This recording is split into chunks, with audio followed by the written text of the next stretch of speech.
Then fast forward 66 games later, around the same time where Ueda was making his pitch, to a title by Masamichi Seki, produced by Susumu Takasuka and Takafumi Fujisawa, and designed by Kenkichi Shimuka, Shingo Matsumoto, Katsuyuki Kanetaka, Kenji Kaito, and Hidekuni Sakai. Created Sarugetsu or Ape Escape.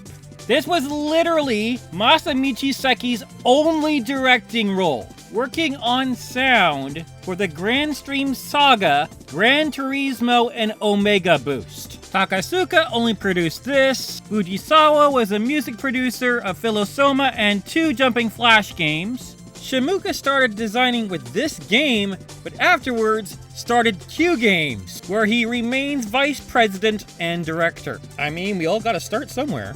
To my knowledge, Shingo Matsumoto still works at Sony to this day. Kanetaka designed this, but produced Fantavision. However, Kenji Kaito had his start all the way back at Taito in 1987. Also, let's face it, this guy is the most important piece of the puzzle. Kaito made a ton of games at Taito, including Bond's Adventure, Night Striker, Champion Wrestler, Camel Tree, Sonic Blastman, Warrior Blade, and Dead Connection. Then in 1995, changed departments to work on the world's first home karaoke console, the X55, now called Media Box, to be the project leader and lead game designer for the coin-op game Cleopatra Fortune. Then in 1997, Kaito left Taito and joined Sony. This was literally the only guy with a wiki. And last but not least, Hidekuni Sakai was a playtester for God Mezameo Tuyobu Koga Kikiko, which means heed the call to awaken. And there you have it, all the key players for Ape Escape. Ape Escape was a 1999 platform game developed and published by Sony Computer Entertainment for the PlayStation.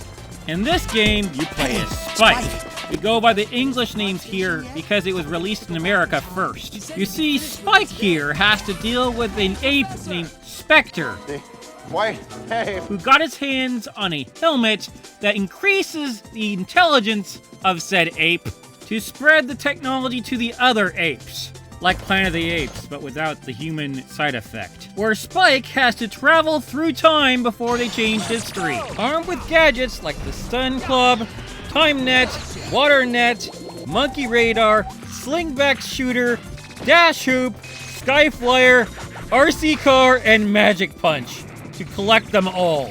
Good grief, and only Pokemon trainers need balls to collect their monkeys.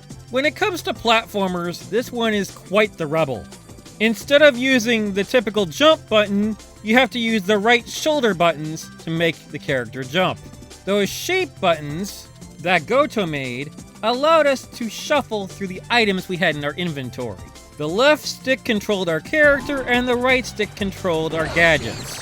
Regardless of the amount of gadgets we had at our disposal, only that Time Net can swoop up the monkeys, aka the Pipo monkeys. Pipo as in the word for people in Japanese. Pipo is also a playful word, like beep or boop in English. This now classic franchise started on June 22nd of 1999, taking 2.5 years to develop.